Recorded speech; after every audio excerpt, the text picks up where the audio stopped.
உனக்கு அறிவில்ல? எவ்வளவு திட்டி அனுப்பி இங்கே வந்து படுத்து இருந்துட்டு பல்லு வளர்க்குறிய? என்ன ஓட்டலா? மரியாதையா அவன் வர்றதுக்குள்ள ஓடி போயிரு. இல்ல கீழே படுக்கப்பட்டு டயரை கழுத்துல எடுத்து கொண்டு விடுவேன். பாடா பக்காரோ படியப்பா. படையப்படா நான் பார்த்தாச்சு, பக்கோரா நான் பாக்குற மாதிரி இல்ல. நீ போய் பாரு போ. புக்காரோ. உன்னை போச்சனா என்ன உட்கார சொல்றியா? போறியா இல்லையா நீ இப்ப? புக்காரோ சின்ன குட்டி. புக்காரோ சின்ன குட்டியா? அப்படின்னா ஓஹோ கர்ப்பமா இருக்கியா? கர்ப்பா கர்ப்பா.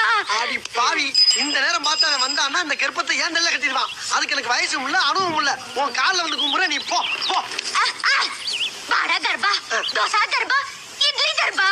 பாடா கர்ப்பா, தோசை கர்ப்பா. ஓ பசிக்குதா? அடி பாவி மவளே, பசிக்கு பேரு உங்க ஊர்ல கர்ப்பமா? அப்ப கர்ப்பத்துக்கு பேரு? சரி அது இருக்கட்டும். Idli okay, dosa okay. அது என்ன பாடா? பாடா பாடா. ஓ வடையா?